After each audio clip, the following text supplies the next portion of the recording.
If the state, I'm going to start recording right now. sure.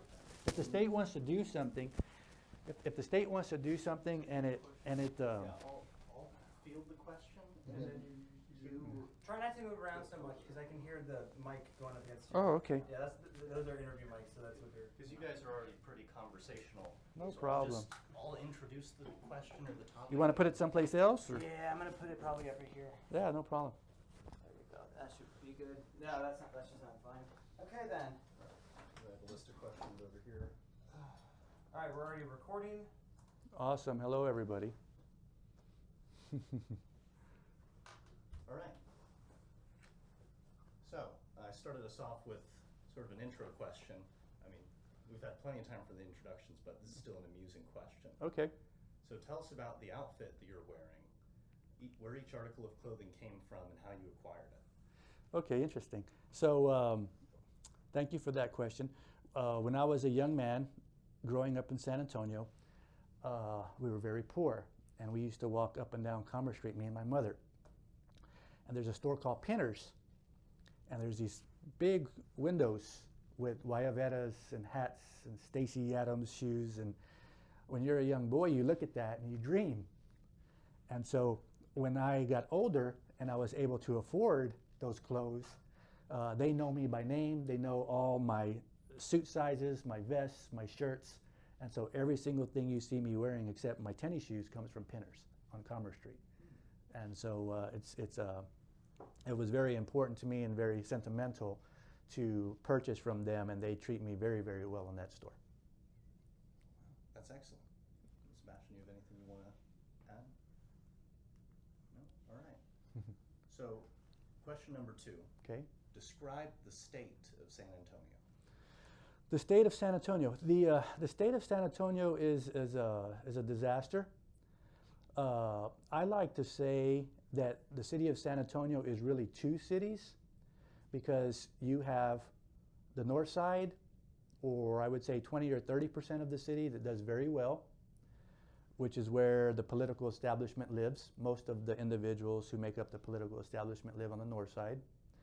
And then you have 80% of the city which lives pretty much in poverty or working class or below poverty. And so there's an extreme. And I remember, I think even in middle school, they used to talk about how there's this like wall, or I-10 is almost like the Rio Grande River, because that really separates the hill country from Mexico. And it's almost true. And some people call the city of San Antonio the furthest city of Mexico, the north, how do you say it? The city furthest north of Mexico, yeah, is San Antonio. And so the city of San Antonio is like 2 cities. And so the people who live on the north side, the political establishment, they do what's in their best interest and are not really concerned about the working class community. And that's why we have this conflict, okay? The mayor cannot please both cities, okay? It's not possible because you have 2 totally different types of people. And so that's why our city's in total chaos, and that's why. Okay. Sebastian, anything to add?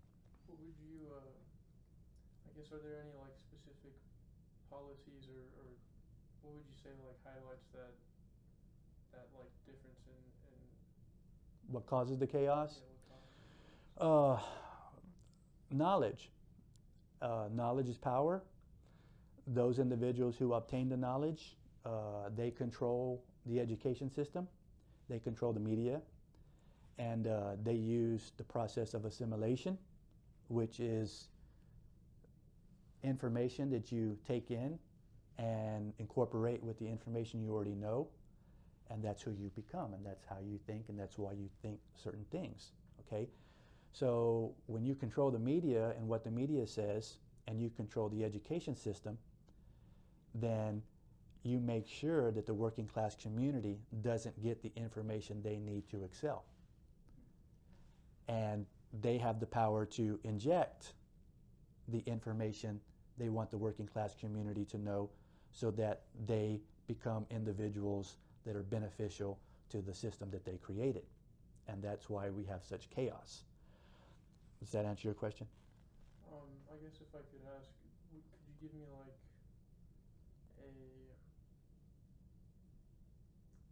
in like recent memory, when was like the most recent time that you thought about like, wow, this is a really good, like, you know, like this is really like just exemplifies this. Like, I guess like a decision. What triggered me to do what I'm doing because of what I've seen? I created something that is extremely valuable to society. The United States Department of Education knows what it is that I've created. The Texas Board of Education knows what it is that I've created. All city council members from the last 6 years are aware of what it is that I have created. And when you see people try and stop you from helping other people because they don't want positive assimilation. That's the affirmation. Yes, that's what triggered me to say, okay, I've had enough of this. I got to take things into my own matters into my own hands. Okay, because those who are in charge, they are not going to help anybody help the society. They're going to stop you from helping society. And I experience that every day. So that's what triggered me to do what I'm doing now. Very nice. So our next question is, what are your thoughts on the incumbent, Ron Nirenberg, and his track record as our mayor? To me, Ron Nirenberg defines evil. He is the face of evil. He is wicked because he knows that in order to have democracy, I think we all believe in democracy, but you can ask legal experts, which I've talked to, you cannot have democracy without the rule of law. It's simply not possible. You have to have governance to have democracy. That's what keeps peace. That's what keeps control. There has to be order, correct? As we speak, Ron Nirenberg knows, he has firsthand knowledge that there is no rule of law in place at all. There's nothing to protect children's civil rights. There's nothing. There is no governing body over education from birth to 5 years of age. Not everybody knows what that means, but from birth to 4 years of age is when you actually develop a child's mind for the rest of their life. That's when you lay the foundation. So it's not by accident that there is no governance in place over education from birth to 5, and it's not by accident that there is no rule of law in place to protect children's civil rights. That's by design. You see, Ron Nirenberg is intentionally injuring children.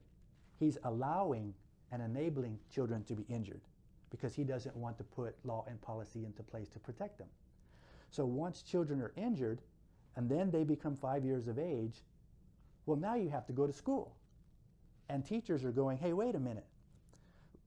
We don't have anything to work with.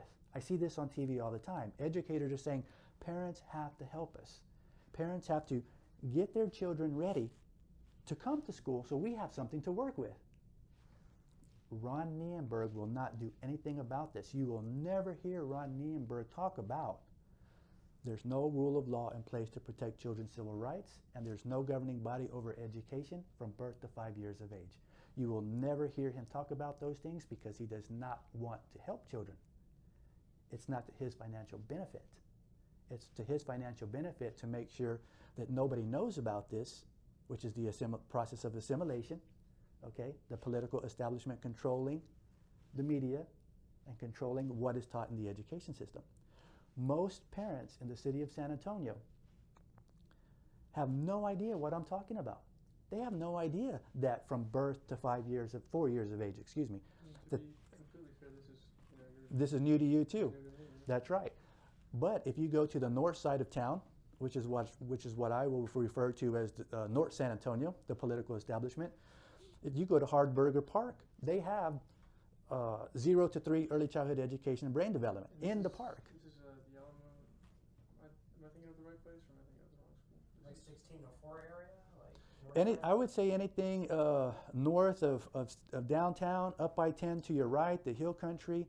I know Alamo Heights just have like 3 or 4 or 5. I assure you, most parents in Alamo Heights know what I'm referring to.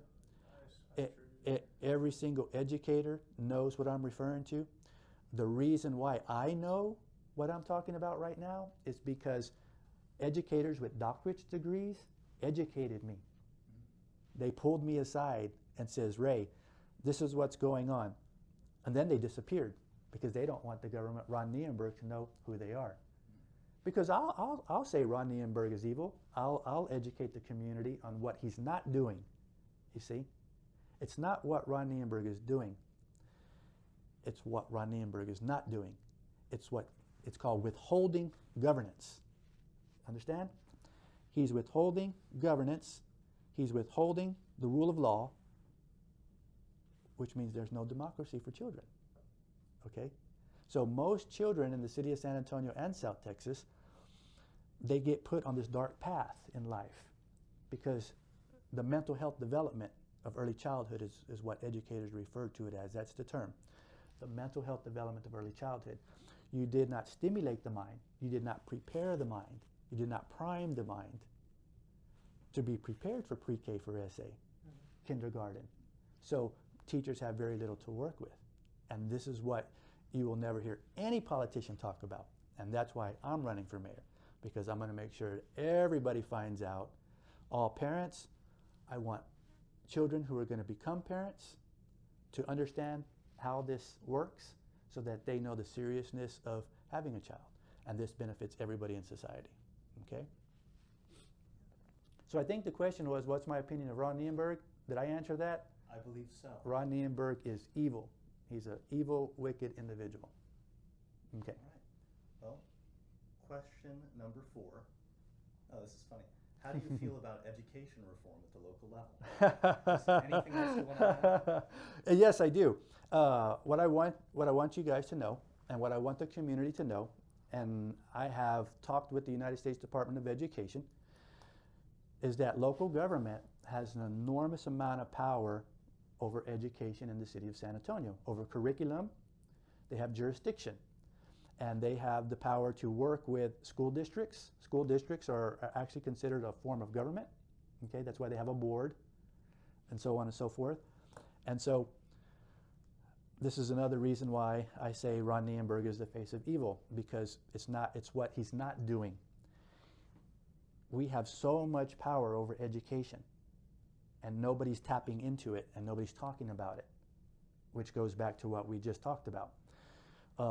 So if I was to become mayor, it would be my top priority to discuss education, educational progress, and the mental health development of early childhood, and implementing the rule of law for children so that we don't leave them defenseless, okay?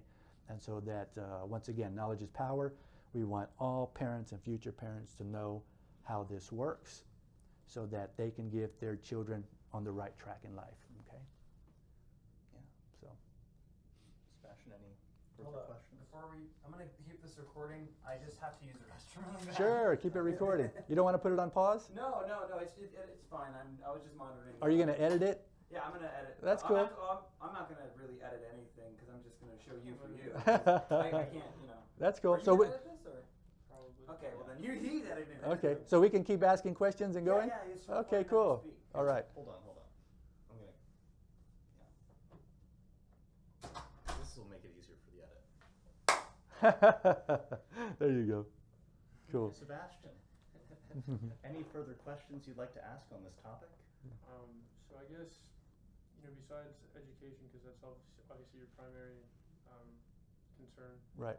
What would be like your other, what else would you be trying to, I guess, Prioritize? Yeah, yes, sir. Okay, very good question. And let me explain to you how this works, okay? We need to create a system that prevents child abuse. Mm-hmm. We have too many nonprofits and organizations that help children after they've been abused and not before. So the city of San Antonio local government has all power and authority to create a system that prevents child abuse. And the reason why I say that's the root cause of all of our problems is this. If we prevent child abuse by educating parents and then helping parents with the tools they need and so on and so forth, then that goes back to the mental health development of early childhood. It's killing two birds with one stone, correct? We prevent child abuse. Now the child has opportunity to have proper development, and we get the child going in the right direction. So you cannot have educational progress unless we create a system that prevents child abuse, or vice versa. Because the child will become parents. There you go. Because if we allow children to keep getting abused, then that's the cycle of generational poverty. It just keeps going and going because they don't know any different, so they abuse their children, okay? There's a lot of politicians in town who want to prioritize domestic violence, and they say that's the root cause of our problems. And I disagree. I say that's a politician talking because they know adults vote and children don't. You see? Ray's prioritizing children, which is very, very, it's a long shot. Because They cannot vote or contribute money to a political campaign. they can't vote till they're 18. Exactly. So politicians are going to say, Ray's wrong, domestic violence is the root cause because adults are listening and going, hey, they care, so I'm going to vote for that person or donate money. So that's a political move, okay? And I find it disgusting that politicians will say domestic violence is the root cause when it's not. So I hope that answers your question. I hope I didn't get too far off the subject there. No, that answered my question. Okay, so they work hand in hand. They work hand in hand. Yes, sir. Great. Okay. So question number 5. Okay. How do you feel about the San Antonio River? The San Antonio River. Now, when you ask me the question, are you talking about the river downtown or the river in general? Both. Both? It's the overall, body of water that flows through the city. Okay. To be honest with you, I've never put any thought into that. So, is there something wrong that I should know about, or an issue that you want to inform me about? Well, I will say this. Okay. And again, my goal is not to put any words in your mouth or anything. Sure. But it's one of the first things that people see when they come into the city on tourism, like to go visit the Riverwalk, see the Alamo, Okay. Ripley's Believe It or Not, one of the other tourist traps along that strip. Right. And it just smells, it's green, Right. it's kind of Extreme. putrid, Yeah. it's probably runoff, just sort of an environmental and San Antonio image concern. That's why I was bringing this up. Okay. No, I appreciate the question for this reason because one, I don't know the answer, and I want people to know that I don't have all the answers. Two, because it's a river, who has authority over that river? Is it the state? Is it the county? Is it the city? Questions I have. Okay, so county government is state government, believe it or not. Okay, so you have local government, which is the city. Barra County is state government. The county commissioners and Peter Sakai, that's state government. So I would have to do my research to understand how to answer the question so I can give you an educated answer based off of fact and law. Okay, and so I don't know the answer today. Well, I appreciate Okay, No, we appreciate that explanation. sure. because I didn't even realize that it was something that the city couldn't even be again, you've been enlightening me today with The city might have control over the river, but it could also very possibly but it could possibly be the state, Yeah. and I don't know today. Yeah. Yeah, and that would actually take me a little bit more research than just Googling it on my phone. Yeah. You see what I mean? Probably a whole rabbit hole. There you go. So, Right. Yeah. So our next question number 6. What's your stance on homelessness in San Antonio? thank you for the question. I like that question, and the reason why I like that question is because city government, local government, has the authority to fix homelessness. Okay, so I'm going to keep going back to my campaign platform, which is let's go to the root cause. Let's prevent child abuse, get children growing educated so that they don't become homeless. So first, you have to have, there's going to be 2 answers, okay? You have to stop the bleeding. We cannot just keep allowing children to get put on the wrong path and so they turn to drugs and become homeless or have mental health issue. So nobody's stopping the bleeding. So 1, we have to stop the bleeding, and then 2, we have to prioritize, whether you like it or not, the homeless population.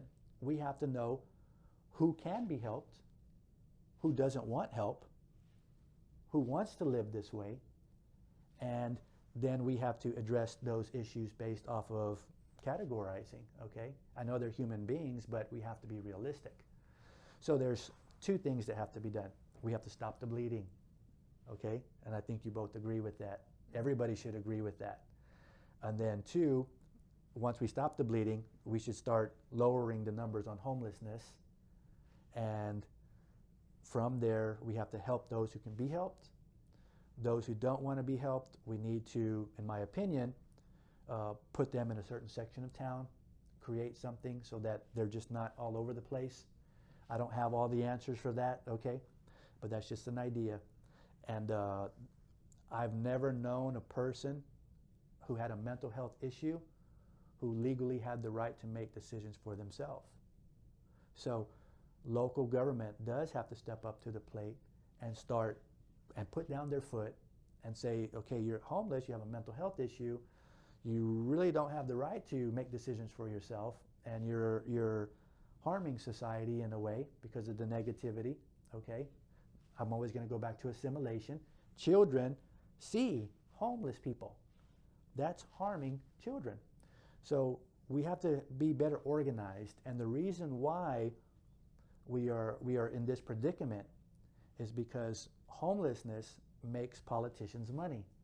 That's part of the cash flow to create chaos and create litigation, which gets monies to their lawyers, friends, the law groups that represent all these things, turn around, take that money and endorse their buddies, the politicians. And so unfortunately, homelessness is a money grab. People are taking money from the city of San Antonio through that avenue, and I would definitely put a stop to that to the best of my ability. Okay? Yeah. Sebastian, any further questions? How would you, I guess, could you, I guess, explain, because I don't really know what the city does in terms of like their policies for homelessness at the moment, or what they... I'm not familiar with exactly what policies they have, but I do know the big picture, and the big picture is this. There's homelessness, there's homeless people all throughout downtown. They're everywhere. It's really bad. So I work on the Chipotle right off East Commerce. exactly. So that's the way they want it. That creates negativity. That's a form of suppression. That's assimilation, negative assimilation. That contributes to generational poverty, okay? So you don't see homeless people on the north side of town in their parks. You don't see homeless people at the Rim, do you? The Quarry? No, they're not going to have it. They're going to keep it right downtown so all the children, all the working class community can see that, which is, it's depressing. And so it's a political tool.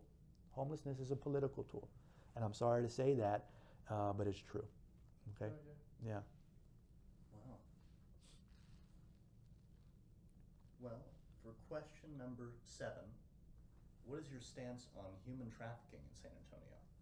Okay, human trafficking, I can only give you my opinion on human trafficking because human trafficking is going to be governed by the state government, okay, the state of Texas, and or the federal government, so depending on what's happening. So I'm not Mr. Know-it-all on human trafficking because my frame of mind is focused on local government, but my opinion is I think it's horrible. If there is something that the city of San Antonio can do, I will definitely work with the state and the federal government to do what we can to prevent it and stop it. And that's the role of local government. The role of local government, whether you like it or not, is to cooperate with state government and federal government on the issues, okay, whether you like it or not. Because once you start taking a stance that are against what they want to do, it's a conflict.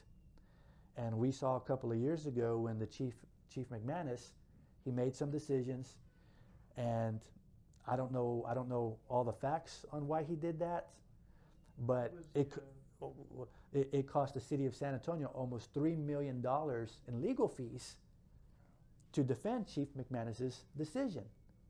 $3 million, almost $3 million in legal fees to defend him, and then we lost. the city of San Antonio settled and paid the Attorney General, I think it was Ken Paxton's office, another $300,000 just, okay, and says we quit. So that's almost $3 million because somebody did something they weren't supposed to do. If I was the mayor, I would not have the authority to fire Chief McManus. Only the city manager. The city manager runs the city. The city manager does the hiring and the firing of all departments. The mayor has no authority over that. But I assure you one thing, I would be madder than hell, and I would want Chief McManus gone because I would rather have $3 million to put into homelessness or into children and replace him. And that's what I would have done, or that's what I would have been pushing for, okay? Money is valuable. We have to watch our money, you know, and what we do with it. Yeah, so. Come on back in, cameraman. Do you know by chance like what it was, or 'cause I wasn't paying attention. On Chief McManus's issue, Yeah. I don't know the specifics, but I know he made a decision that pissed off the state, Ken Paxton's office, the Attorney General, Like with an arrest or something. something like that. I don't know the specifics. I don't want to say because I don't, but it was definitely a conflict, and that caused a lawsuit, which lost us a lot of money. Yeah, Yeah, $3 million's a lot. almost $3 million. It's crazy. Yeah. Oh, never mind, it's right next to me. I was like, Where's my No, coffee? it's all right, we're just- And by the way, you don't have to edit any of this if you don't want to. I do radio shows, and we just, you know. I at least want to get rid of the dead space. There you go. Because also we could put it up as a podcast. There you go. I'm going to do the clap again, Okay. and then we'll go to our next question. Sure. All right. Right. So, question number 8. What are your thoughts on San Antonio's history of expansion and annexation? Oh boy. Well, there has to be a balance to everything. So as far as expansion and annexation, there has to be some of that because we have to grow to be healthy from a financial standpoint, okay?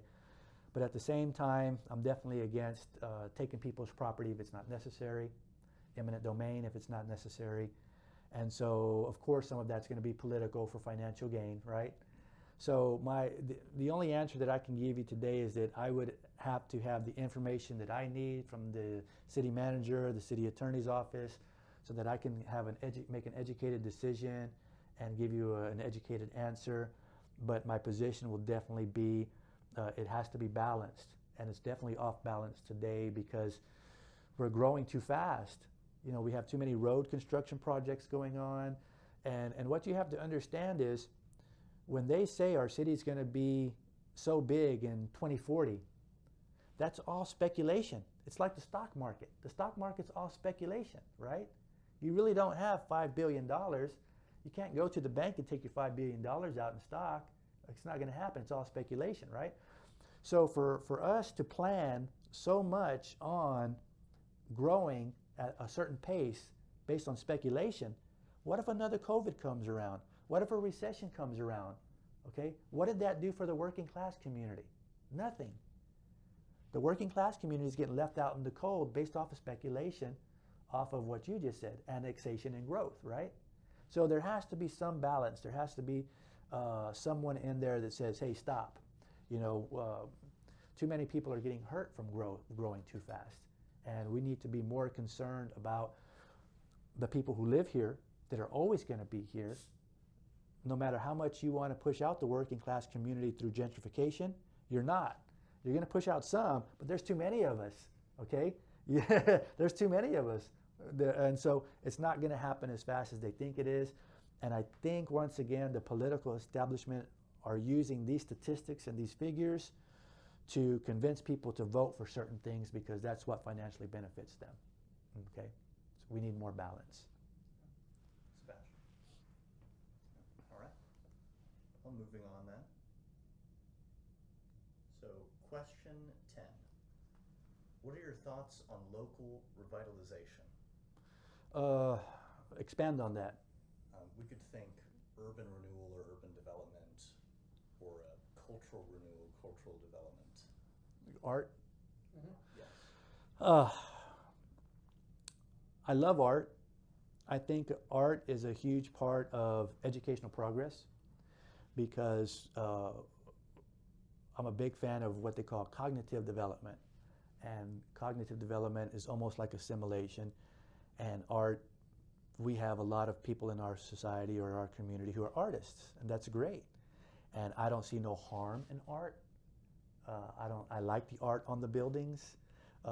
If there is something where that can be harmful, you know, please educate me. And but I don't see no harm in art. As far as the development, that urban development, like the Pearl Brewery, I think that's beautiful. I put my mom at the Emma for Mother's Day, and I think that's beautiful. We need some of that, okay? But we don't need too much of it because our city has so much culture and history, and we want to make sure that, once again, we have that balance. We have to have some of it, but not too much of it, and we shouldn't be growing too fast to where it hurts the working class community, okay? Yeah.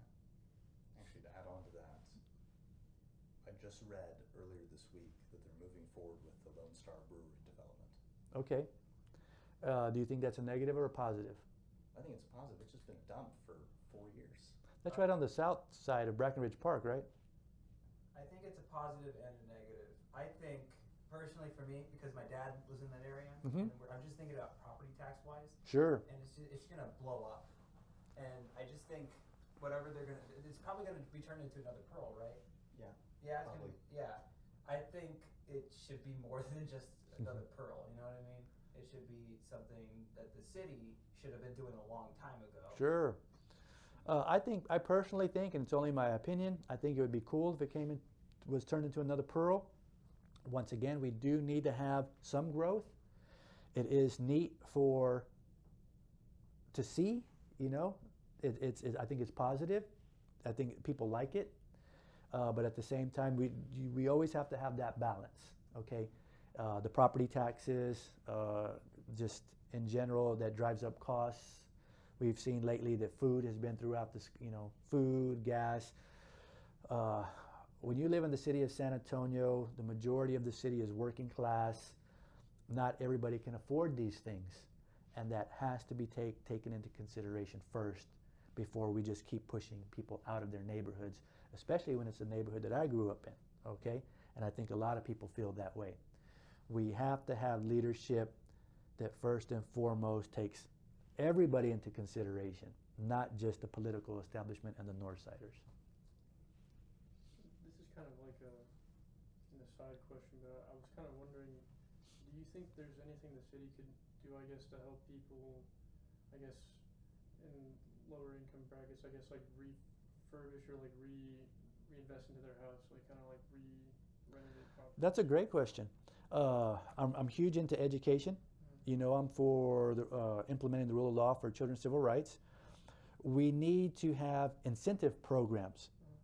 And what I mean by that is we have too many 501c3s. There's too many nonprofits. You have a nonprofit for everything. Stop child abuse, stop children from being stolen. And the people who are on the board of these nonprofits make a lot of money. They pay themselves, okay?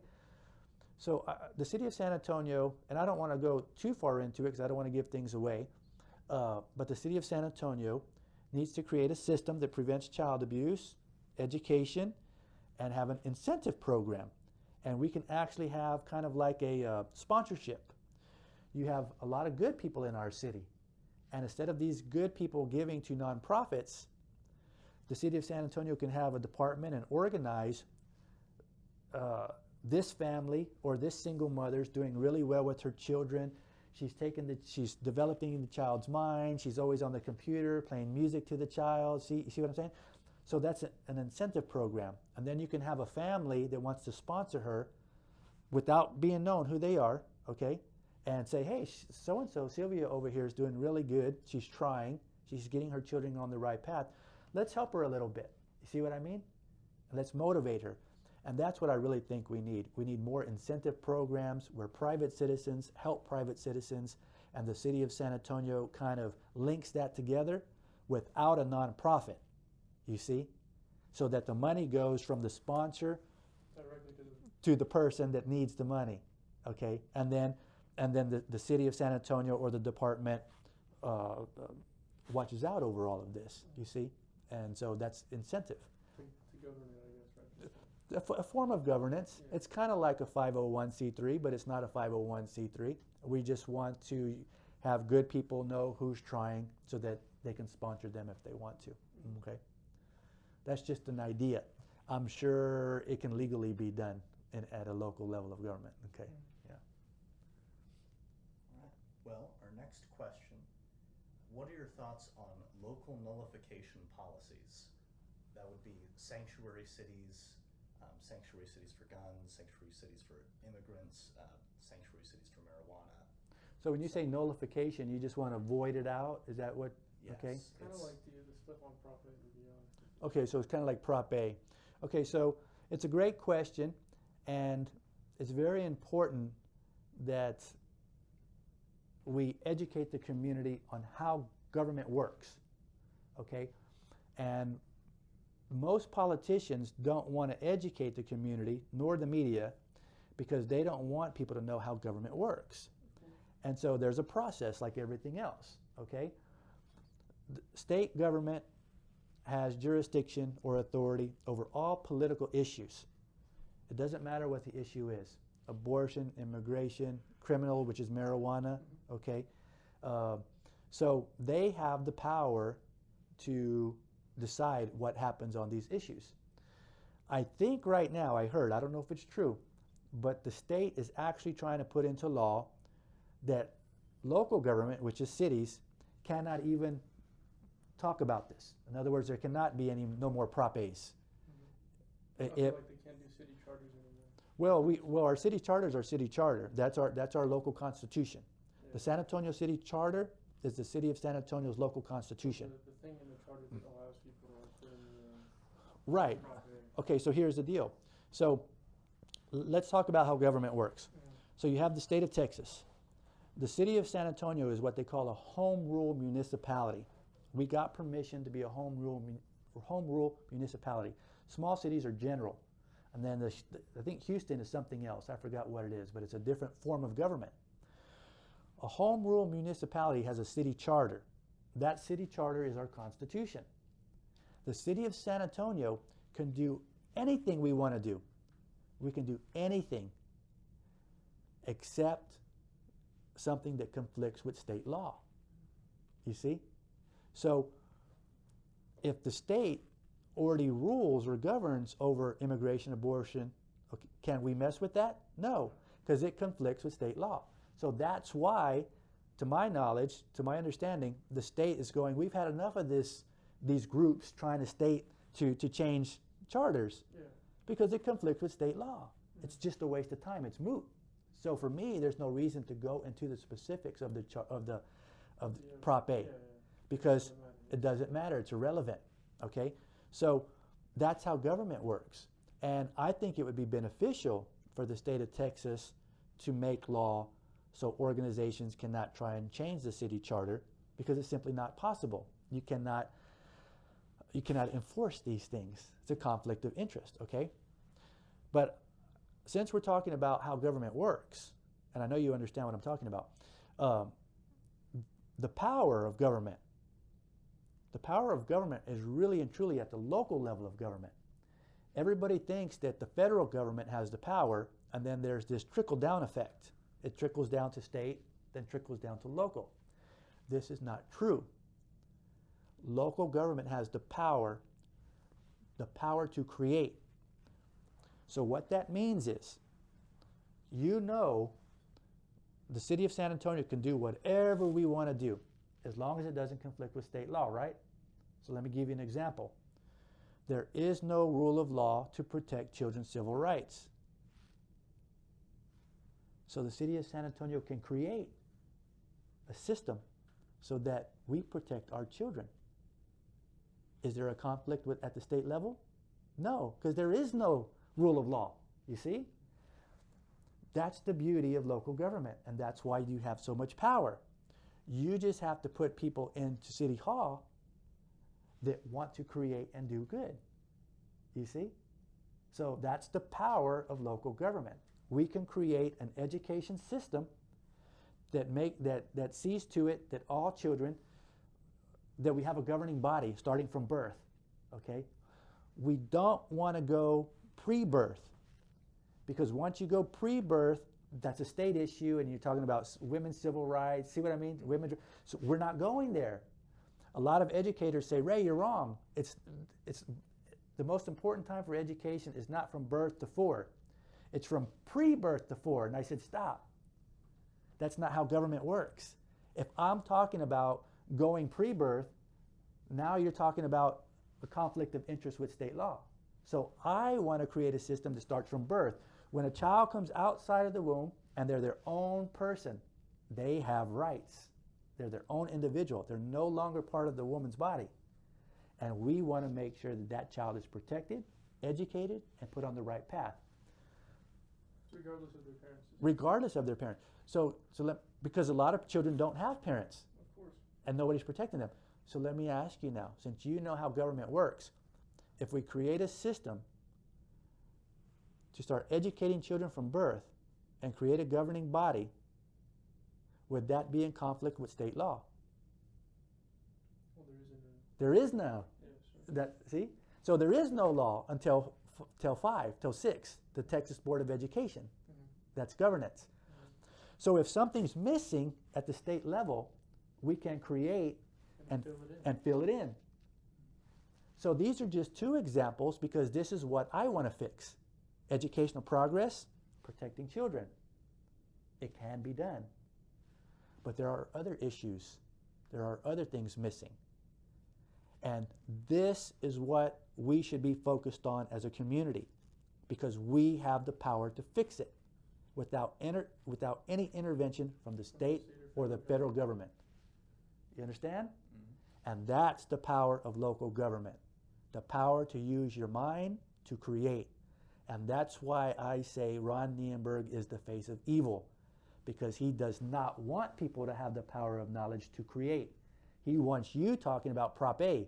Yeah. He wants you talking about Prop A when it's a moot point. Yeah, it's completely irrelevant. It's going to go to the... It's going to make a lot of people a lot of money, but not you and me or the working class community. You see what I'm saying? Mm-hmm. That's called a smoke screen. And I just want to make sure, I want to make this very clear to everybody who's watching this. I am for government. I am for process. I am for the rule of law. Don't you ever attach me or associate me with the police department and the Republican Party because they want you to vote against this, okay? That's not why I'm doing this. I'm doing it because it's the right thing to do, you see? I don't want to waste people's time, and I want people to use their time to educate themselves on subject matter that's relevant and beneficial to our society, okay? I guess to add on to that, what other voids, I guess, do you think you could, like, essentially fill the federal state government are? That's a great question, Sebastian, okay? That's a beautiful question. Let me tell you why. Because I've already created, okay? And it takes an enormous amount of time, money, and energy to create something. I don't have anything left in me to create, to go do the research to identify what else is missing. My job now is to encourage people, educate people on how government works, so that hopefully there's somebody out there listening. Maybe it's you. Maybe there's an issue that really, really burns you up.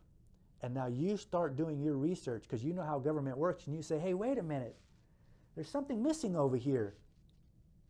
So I'm going to create a system based on law and fact and how government process works. And I'm going to run for office, and I'm going to implement it, and nobody can stop me. You see? I can't fill all the voids. It's not humanly possible. I'm topped out, you see? So I'm gonna stick to the root cause of all of our problems, which is preventing child abuse, educational progress. They work hand in hand, okay? We need more people to step up to the plate and fill these voids, and that's why that's such a great question. All right. So on to our next question.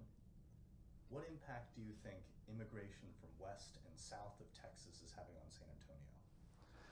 Well, Once again, it's a local government issue, but I will answer that.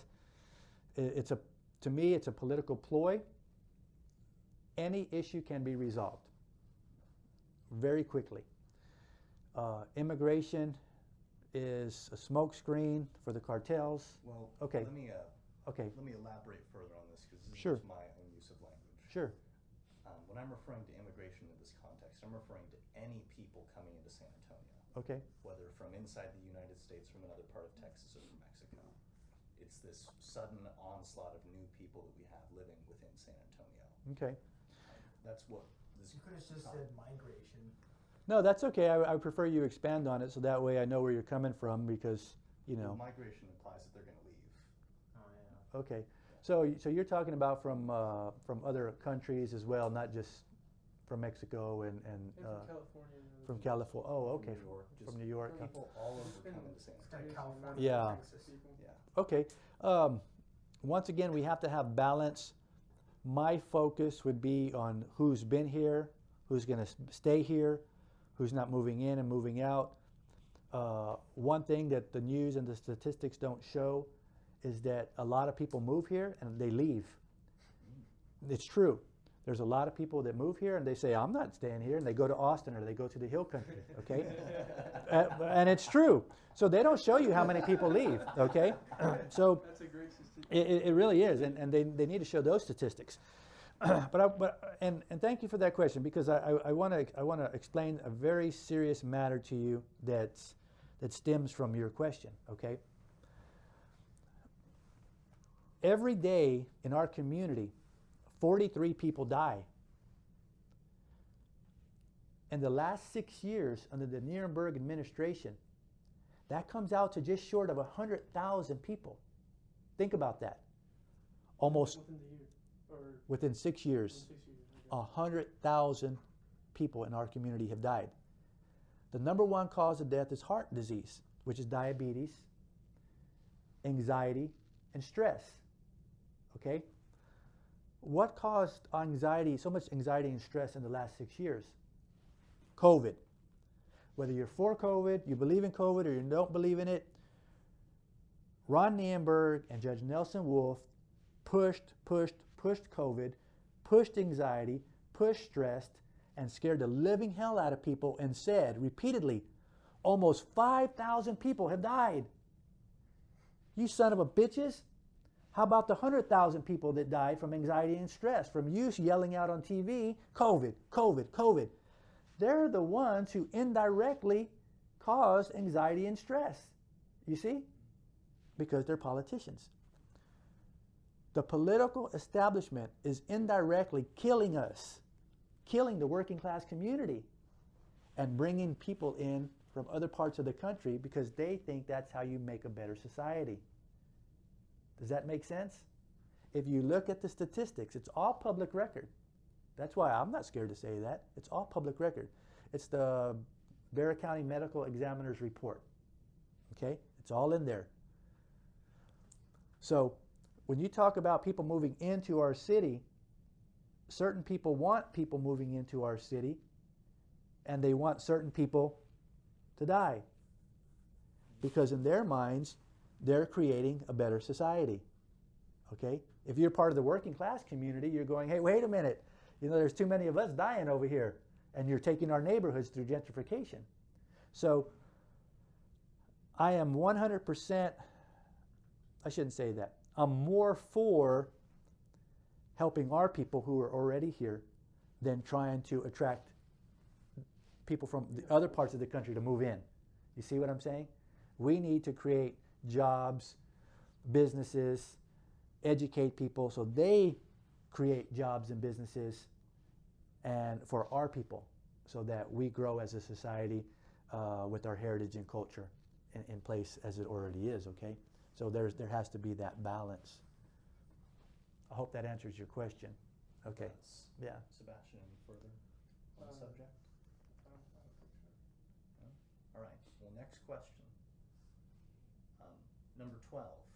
What are your thoughts on the San Antonio Police Department? Okay. That's a great question. So we're going to educate people about how government works again, okay? I have friends who are cops. My best friend, he's like a brother to me. He's a firefighter. I refer to those individuals as first responders. They go out and they get their hands dirty. They save people's lives. Some of them make mistakes. They need to pay for them mistakes. But overall, we need first responders. And I will always back a first responder until they prove me that they're dirty, okay? There's a saying, and I want everybody to understand what this saying means. There's no such thing as a bad cop. And there isn't. When people say that that cop is dirty or that there's a bad cop, that's incorrect. There is no such thing as a bad cop, and I want to tell you why. Because cops are only cops and only have governmental immunity if they stay inside their scope of authority. Once a cop steps outside their scope of authority, they're no longer a cop. They're a criminal. So that's why there's no such thing as a bad cop. And once you start educating the community on scope of authority and governmental immunity, then cops were going to say, okay, we better start doing what's right. You see, because people are getting smart, people are getting educated. But I will always have the back of a first responder. But I'm smart. A cop gets out of line with me, and I'm going to set you straight, because you're not a cop if you're not acting within your scope of authority. That's called official capacity. If you're acting in your personal capacity and that's your official capacity, and I know what you're not supposed to be doing, you're going to have a problem. And most people should know how to do that. It's called standing up for yourself, okay? So, now, getting back to how government works. Cops, firefighters, or first responders have all the respect in the world for them. We'll back them. Now you have what they call the San Antonio Police Officers Association and the Firefighters Union. These are not cops. These individuals are not first responders. They're politicians. They're a political pack. Political packs are politics. They don't go out and save people's lives. They fight for money. They fight for insurance, for benefits. And their number one job as a politician is to get to the bargaining table, okay? Their job is to figure out how to get back to the bargaining table, which is their legal right, so that they can fight for more money, more benefits, okay, and better quality of life for police officers. And I have no respect for those people because, once again, they have factual knowledge that there's no rule and law in place to protect children's civil rights. They have factual knowledge that there's no governing body over education. They have factual knowledge that the system is set up to see that most children are injured and harmed first, so they get put on a dark path in life. Because you know why? That's why we need more cops. The more crime, the more chaos, the more homelessness, the more we need cops, right? Yeah. So the better chance they have of getting back to the bargaining table and ask for more money. So the San Antonio Police Officers Association, they're politicians. The Firefighters Union, they're politicians. Their job is to get as much money as they can for their benefit, even if that means sacrificing children and leaving the system the way it is today. They get to paint the picture they want to paint. They're fighting for the power. They're fighting for the money, just like other politicians, okay? I know cops that hate the San Antonio Police Officers Association. They know who they are. They're politicians. They won't say that, but I know who, a lot of cops don't like the system. So how would you feel, Sebastian, if you were a cop and you knew, you had factual knowledge that the Police Officers Association wanted more crime and more chaos because that's what gets them to the bargaining table, but that puts your life in danger. You see what I'm saying? It's a catch-22, and that's the system. So that's how I feel about cops. I hope I answered your question. You did. And okay. If you'll humor me with one illustration. Okay. Because you were sort of suggesting, okay, like, as if there was a socially optimal level of crime that these government forces would try and maintain. For the fire department, Okay. is there a socially optimal amount of fire that they would try to maintain? I would think the fire department's a little bit different than the police department. So the fire department kind of follows the police department. If the police department gets something, then the fire department says, hey, what about us? See what I mean? So they kind of, they're like the little brother, you see. But so the police officers, yes, a lot of people say, Ray, I want you to talk about response times. Okay?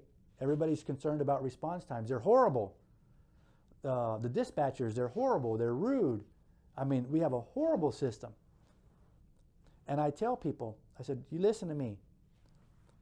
I says, if you call the police because somebody was breaking into your house and they came pretty fast and they caught the burglar and all cops did their job or really try, you know what I mean? They really gave 110%. Crime would go down. We'd have a better society. We'd have a better community because cops are really trying. So then when contract negotiations come around, think about it. What do you have to fight for? Nothing's wrong. We don't have too much crime because you're doing your job.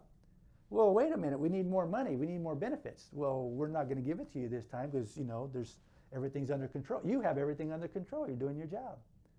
So you really think about that, okay? And that's why response times are slow. They get to dictate how things go. They get to dictate how fast they come. If you see a guy running down the street and he has a VCR, well, VCRs don't exist anymore, do they? But you know what I'm talking about. Let's say he had a TV or something underneath his arm. You know, a cop might just go, you know what? I don't feel like getting shot at today. It's not really worth the TV. You know, I think I'm just going to keep on going. So it's psychological. And so, yes, the cops do get to paint the picture they want because they need to get back to the bargaining table to fight for what they feel is right, which is their legal right, okay? But if everything was under control, they wouldn't have nothing to bargain for. Contracts and negotiations wouldn't go very well for them. See what I'm saying? Yeah. So it's they would shoot themselves in the foot if they did a good job from a financial standpoint. How are we doing on battery? Well, Okay, good. Next wait, question. we got half battery, so. Okay, good. Don't worry, we're getting to the. So I'm just being realistic. No, yeah. I'm not going to sit here and say like I said, I'm for first responders. My friends are first responders, but I'm not going to sit here and paint this pretty pictures because you know, my friends are first responders. I'm going to tell you the truth, and that is the truth. Okay, whether you like it or not. So. Just living in the city, it definitely feels like there's been more cops, you know, and then also like an increase in crime. So it kind of goes with what you're saying.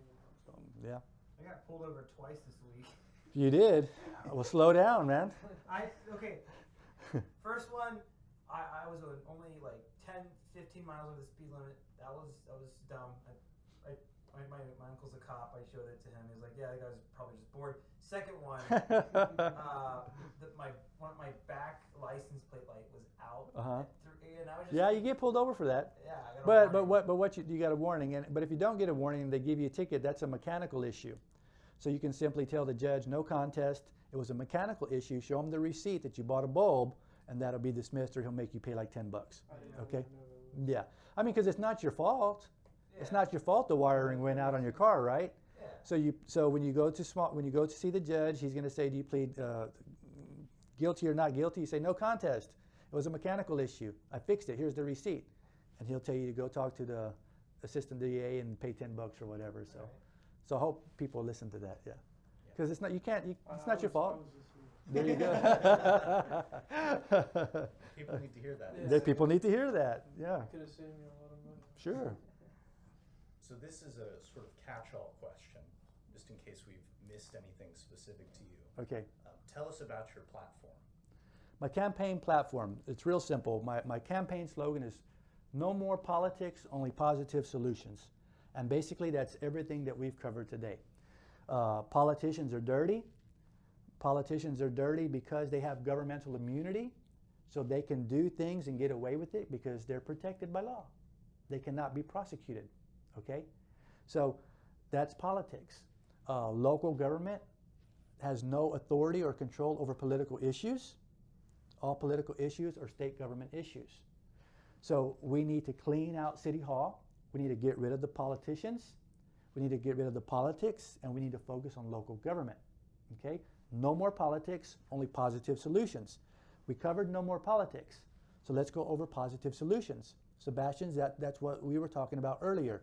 Positive solutions is informing the community, educating the community on how government works, so that you, Sebastian, or somebody else listening, if you have a passion to fix a problem, you can identify what's missing, right? You know how government works, so you know you can implement a solution. That's a positive solution, and you can help our community. No more politics, only positive solutions. I've already identified many attorneys and judges were just in awe that I identified there is no rule of law in place to protect children's civil rights. The Texas Family Code specifically says the court has primary authority over all children, not the parents, the court. Okay? It's in the Texas Family Code. So, courts are the primary legal authority over children. You just have custody of your child. Right? Yeah. You have custody over your child, but the courts say what you can or cannot do with your child. So, who owns the courts? Who is the courts? Politicians. Politicians are the courts. Judges are politicians. The TEA are politicians, right? So politicians are the primary legal authority over your children. You have some rights, but not very many compared to the courts or the government, you see. I want to take the power away from the courts.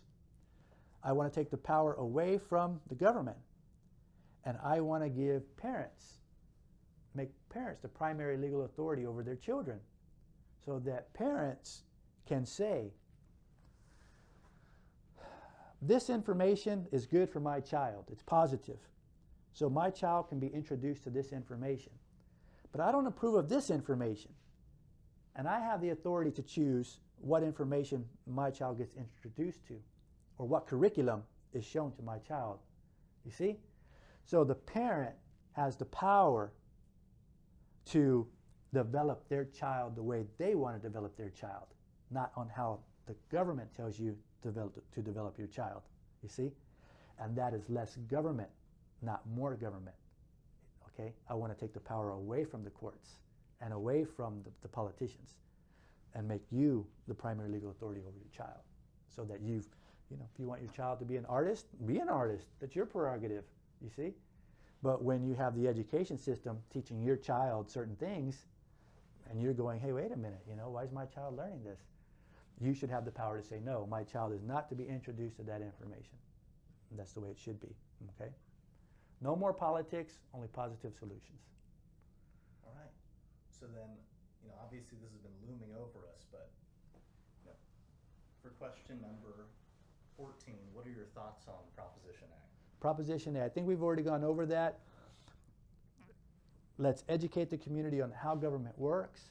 Once the community knows how government works, and what state government has the authority over, what local government has the authority over, why we have a city charter, why we're a home rule municipality, why we cannot do anything that conflicts with state law.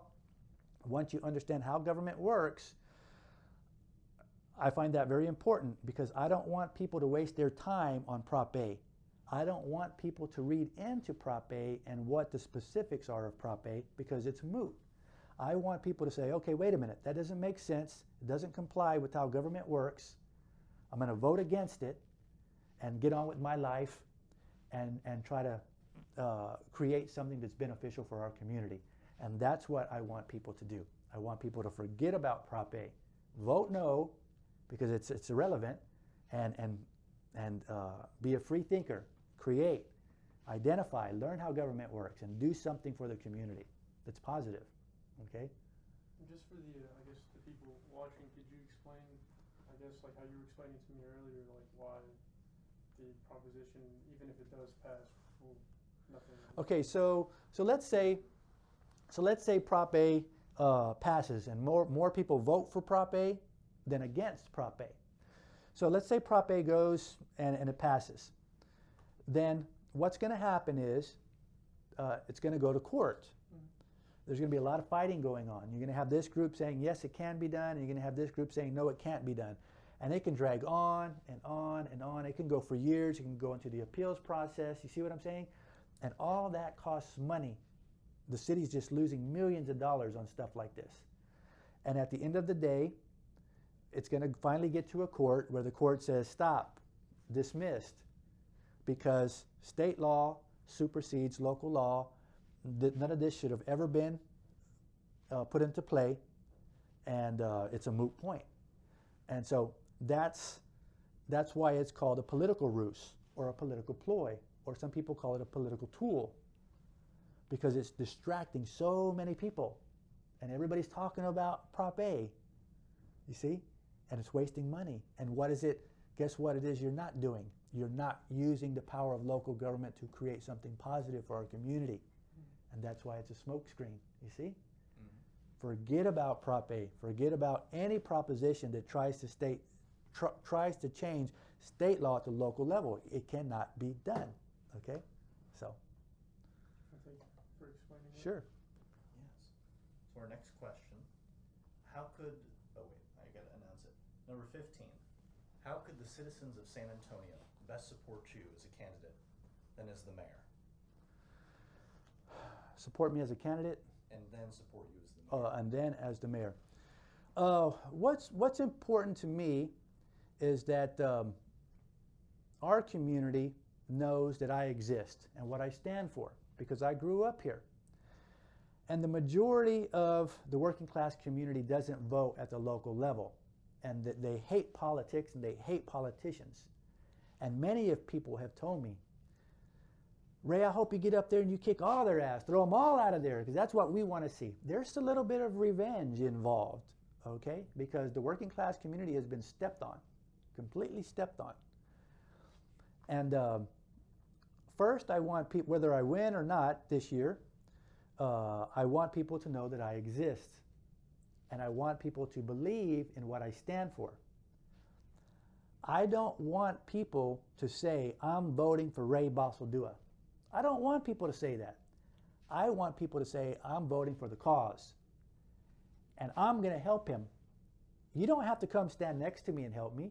Help me on your own. Go start talking about there's no children's civil rights. Go start talking about that we can create a system to prevent child abuse. You can do that on your own. You don't need me. I don't own those things. You have total freedom to go talk about those things all on your own. Make your own platform, whether it's political or not. Sebastian, you don't need my permission to talk about these things. If you want, fight for the cause. And that's what I want people to talk about.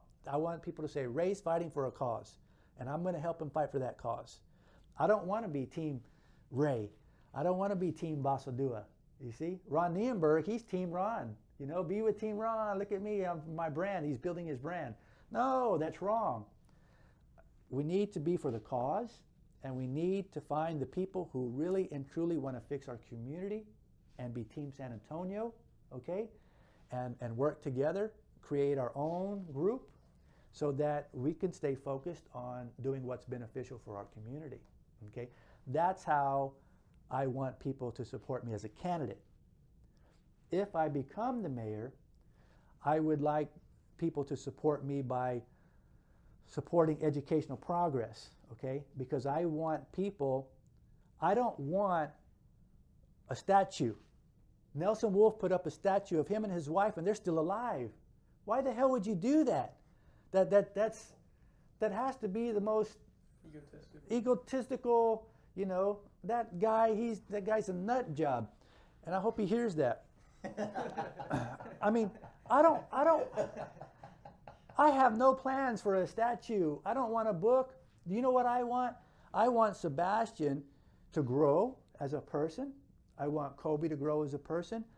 And I hope you create something that's beneficial for our community and get on that path in life so that everybody can benefit, which is called fiduciary duty, which is, I think, what we were talking about earlier. Everybody needs to have a mindset of fiduciary duty. Let's make decisions that are beneficial for everybody, not just what's beneficial for you or for me. You see what I mean? Let's do what's best for everybody. You're gonna die one day. You can't take it with you, right? So, let's get the mindset changed. And that's how you can help me if I become the mayor. You can help me create a better society, not support me as an individual. It would be an insult if somebody supported me as an individual, because that's not what I'm for. I'm for a better community, okay? So. Yeah, that's great. Sebastian, anything further on this? No? All right, so question number 16. And don't worry, it's our second to last. Okay, And no it's problem. been going on for a while. You've been doing a lot of talking. Should have brought you some water. I'm good. Thank you, Kobe. Tell us about ERC and the sheet metal girl. Okay, so ERC stands for Ethics, Relationships, Cognition. It's a trademark. I own the intellectual properties to that. The sheet metal girl is also a trademark. It's part of my intellectual properties portfolio. And as we speak today, you're going to have to forgive me for not answering the question for this reason. Let me explain why. Because this is a political campaign, and no politician is supposed to be intentionally advertising for their companies, you see. So for me, it's a conflict of interest. I might be able to answer the questions and talk about it from a legal standpoint, but I don't feel comfortable in this atmosphere because we've been talking about politics. Mm-hmm. If you ever want to have an interview where we specifically talk about education, ERC, the sheet metal girl, the sheet metal man, what they stand for, and make that its own independent video, I'll be more than happy to sit down with you. You see, but I'm going to try and be ethical and separate those two issues. All right, well, thank you for doing that. Okay. We don't want to put you in any hot water. Question that I just appreciate. It's a private equity question. Okay. And traditionally, it's asked near the end of a diligence process for an acquisition.